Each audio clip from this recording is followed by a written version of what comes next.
Hey guys, today I'm going to tell you how to fix USB ports not detecting drivers. If you're using a PC using Windows 10 or 11 and you're facing the issue that your USB port is not detecting your devices, so let's see some possible fixes for you. So the very first thing you can try, you just have to go to search and you have to search for settings.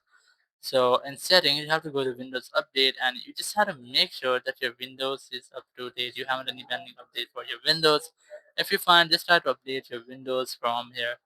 Once you're done, just go back. You have to retry to check if your issue has been fixed or not. If it's still not fixed, so just go to search again. Just search for Device Manager. And here you just have to look for your USB driver. So here the Universal Serial Bus Controller just expanded and you have to update all of these drivers. Just update drivers, or you can also try to uninstall drivers. For example, I'm gonna uninstall this one. Just right click on it, click on uninstall device, and then click on uninstall again.